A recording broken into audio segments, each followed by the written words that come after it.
नमस्कार दोस्तों, मैं रोहन शर्मा स्वागत करता हूं सभी का आपके अपने चैनल ज्योतिष एंड वास्तु में। कैसे हैं आप सभी? आज हम यहां पर बात करने वाले हैं एक बहुत ही ज्यादा इंपॉर्टेंट टॉपिक के बारे में।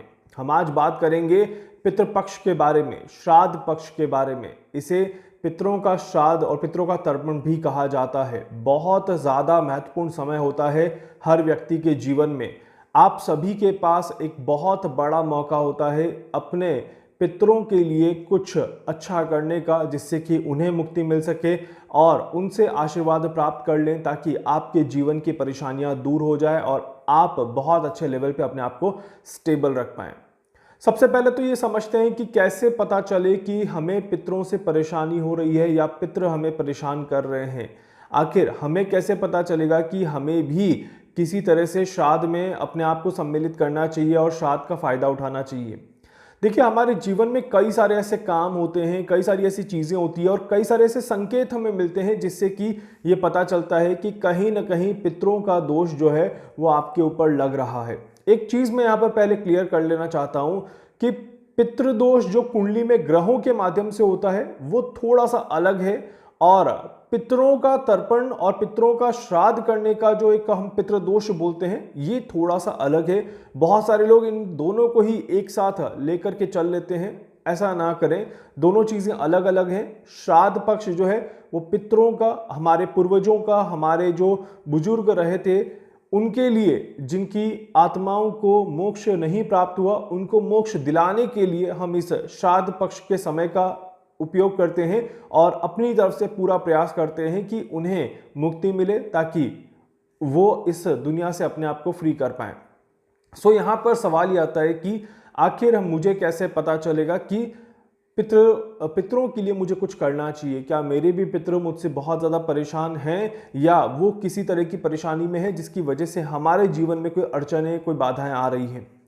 सबसे पहली चीज, अगर आपके जीवन में कोई भी काम आपके अचानक से रुक जाते हैं या आपके काम बनते बनते अटक जाते हैं या आपके काम बहुत लंबे समय से अटक रहे हैं और नहीं बन रहे हैं, डेफिनेटली जब इस तरह की इक्वेशंस बनती है तो वहां पर आप सभी के जीवन में पितरों का दोष लगा हुआ देखा जाता है।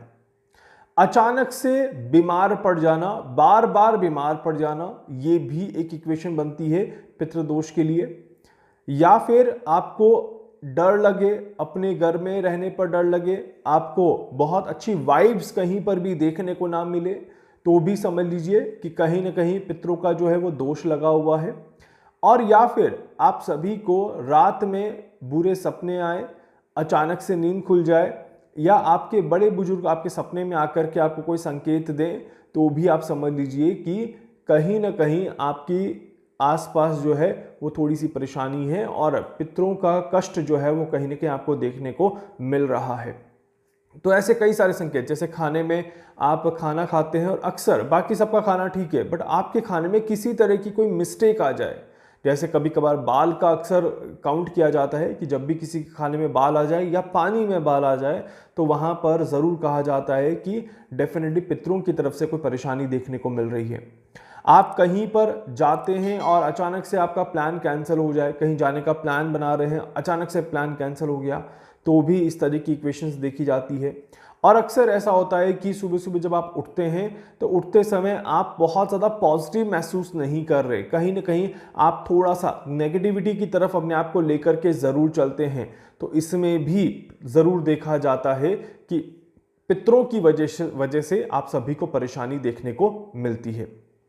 अब पितरों की वजह से जो परेशानी है, इस परेशानी से अपने आप को कैसे दूर करें और कौन कौन सी चीजें करके हम पितरों को प्रसन्न कर सकते हैं, ये सारी चीजें मैं आपको इस वीडियो में बताऊंगा। आप नोट करते चलिएगा एक एक चीज।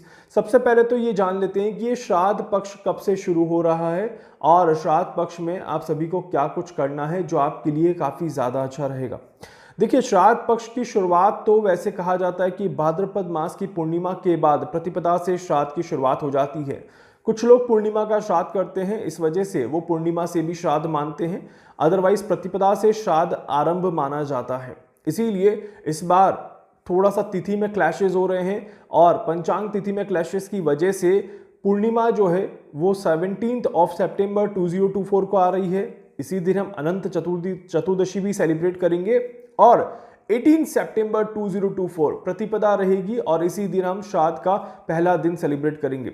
अगर कोई व्यक्ति पूर्णिमा का श्राद्ध सेलिब्रेट करना चाहता है, मतलब कि पूर्णिमा का श्राद्ध, देखिए सेलिब्रेट करना इन द सेंस कि उसे दिल से मनाना, सेलिब्रेट का मतलब हमेशा जश्न नहीं होता, बट किसी भी चीज़ को जब आप दिल से मनाते हैं, किसी भी चीज़ को जब आप देखिए श्राद्ध को भी मैं हमेशा कहता हूं कि बुरा मान के या दुख लेकर के नहीं करना चाहिए। प्रसन्न मन से खुशियों के साथ अपने पितरों को आप भोग अर्पित करें, सो वो भी उसी प्रसन्नता के साथ आपके भोग को ग्रहण करेंगे और आपको अच्छे परिणाम देते हुए नजर आएंगे।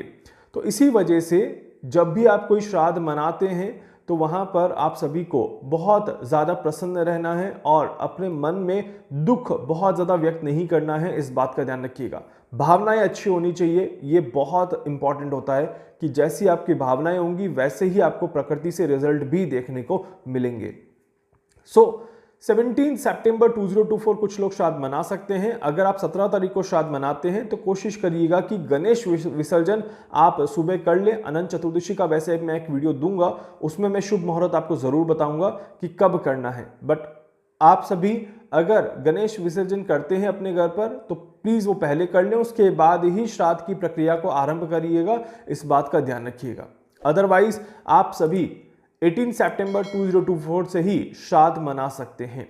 श्राद्ध की समाप्ति जो रहेगी वो 2 अक्टूबर 2024 सर्व पितृ अमावस्या जिसे हम कहते हैं, वो बहुत बड़ा दिन माना जाएगा और श्राद्ध जो है वो 2 अक्टूबर 2024 को समाप्त होते हुए नजर आएंगे। श्राद्ध में आप सभी को दो चीजों का बहुत ज्यादा ध्यान रखना है। ड्यूरिंग द श्राद्ध गलत चीजों से, गलत कामों से, गलत संगत से, गलत खाने से, गलत पीने से अपने आप को दूर रखिए, इस बात का विशेष तौर पर ध्यान रखिएगा। किसी भी तरह की गलत संगति में अपने आप को इन्वॉल्व नहीं करना है, चाहे वो पर्सन हो, चाहे वो कोई पदार्थ हो, किसी भी तरह की कोई चीज हो, अपने आप को किसी भी तरह की गलत संगति में नहीं रखना है। दूसरी महत्वपूर्ण चीज, ड्यूरिंग द श्राद्ध अपने आप को थोड़ा सा आध्यात्मिकता से कनेक्ट बना करके रखिएगा और अपने आप को थोड़ा सा लो कर लीजिएगा, अपने पाँव को जमीन पर रख लीजिएगा, बहुत ज्यादा अपने आप को घमंड में, एटीट्यूड में ना रखें, इस बात का ध्यान रखिएगा। जैसे मैंने कहा, भावनाएं अच्छी होनी चाहिए, जितनी भावनाएं अच्छी होंगी उतना ही आपका कर्म अच्छा होगा और जितना आपका कर्म अच्छा होगा उतना ही आपको अच्छा रिजल्ट भी देखने को मिलेगा। देखिए, पितरों को वैसे तो दो भागों में बांटा गया है, एक होते देव पित्र, एक होते मनुष्य पित्र। और पितरों के ऋण बहुत ज़्यादा होते हैं, कई तरह के ऋण को इसमें बताया गया है। अगर आप गरुड़ पुराण पढ़ेंगे तो उसमें 10 तरह के ऋण को बहुत ज़्यादा गंभीरता के साथ बताया गया है कि ये ऋण आपके ऊपर आते ही आते हैं। काफ़ी बार होता है कि घर में किसी की सडन डेथ हो जाती है, उसका भी एक ऋण लग जाता है। लड़का मरता है तो उसका अलग ऋण लगता है, लड़की की डेथ होती है तो उसका ऋण अलग लगता है, और किसी भी पितृ को मोक्ष नहीं मिल पाता तो उसका ऋण अलग लगता है। तो ऐसे करके 10 डिफरेंट तरह के ऋण को यहाँ पर एक्सप्लेन किया गया है। आप सभी को चाहे ऋण कोई सा भी हो, अपने तरफ से पूरी तरह से प्रयास करना है कि आप हर तरह से ऋण को चुका पाएं। अब श्राद्ध के समय पे आपको करना क्या है? देखिए, जिस श्राद्ध पहले कब हमें पता चले कि हमें आज श्राद्ध करना है, इसे पहले समझ लीजिए। आपके घर में किसी भी व्यक्ति की जब भी डेथ हुई होगी तो उस तिथि को आप नोट कर लीजिए कि वो कौन सी तिथि को उनका देहांत हुआ था। एकादशी, द्वादशी, सप्तमी, अष्टमी, चतुर्थी, पंचमी, एनीथिंग, कोई भी जो भी तिथि उनकी रही होगी, उस तिथि पर आपको इन 15 दिनों के अंदर श्राद्ध करना है। 18 तारीख से लेकर के 2 तारीख तक के बीच में, प्रतिपदा से लेकर के अमावस्या तक के बीच में सारी तिथियां आएंगी। सिर्फ अगर किसी का पूर्णिमा के दिन देहांत हुआ है और पूर्णिमा का श्राद्ध सेलिब्रेट करते हैं तो वो 17 को आफ्टरनून में कर सकते हैं। अदरवाइज प्रतिपदा से अमावस्या के बीच में जिस किसी भी समय पर आपके मिलने वालों की, आपके परिवार वालों की तिथि आती है, उस तिथि पर आप सभी क्या करेंगे, सुबह सुबह आप उनके नाम का स्मरण करेंगे, उन्हें थोड़ा सा याद करेंगे और श्राद्ध के समय पर, मतलब कि 10 बजे से लेकर के 12:30 के बीच में आप सभी क्या करेंगे, उनकी पसंद का भोजन बनाइए और उनकी पसंद का भोजन बना करके उस भोजन को आप गाय को खिलाइएगा, कौवों को खिलाइएगा, डॉग्स, कुत्तों को खिलाइएगा। और इसके अलावा गाय के गोबर के उपले बना करके अपने घर में भी धूप जरूर दीजिएगा, धूप ध्यान जिसको हम कहते हैं, आप ज़रूर ये काम करिएगा, इससे आप सभी को अच्छा परिणाम ज़रूर प्राप्त होगा। भोजन अर्पित करना, और भोजन में खासकर श्राद्ध के समय पर खीर बनाई जाती है और विशेष तुलसी का पत्ता आप सभी अपने प्रसाद में, अपने भोग में ज़रूर रखिएगा। और गोबर के उपले पर, गोबर के कंडे पर आप जब धूप देते हैं उसी समय पर आपको एक थाली ब्राह्मण के भोज के लिए रखनी चाहिए और एक गाय के लिए, कुत्ते के लिए और एक कौवे के लिए रखनी चाहिए। और उसके बाद आप सभी को इनको एक जल का लोटा भी आपको साथ में रखना है, और श्राद्ध कि जो आप धूप लगा देते हैं, भोग लगा देते हैं, उसके बाद जो मेन थाली है वो आप किसी ब्राह्मण व्यक्ति को खिला दीजिए और बाकी की आप जानवरों में बांट दीजिएगा, वो आप सभी के लिए अच्छा रहेगा। इसके बाद जल के लोटे को आप सभी किसी पेड़ या पौधे में अर्पित कर दीजिएगा। दक्षिण दिशा में आप सभी को ये काम करना है, इस बात का ध्यान रखिएगा, और दक्षिण दिशा में अपने अंगूठे से जल को अर्पित करिएगा, इस बात का विशेष तौर पर ध्यान रखिएगा।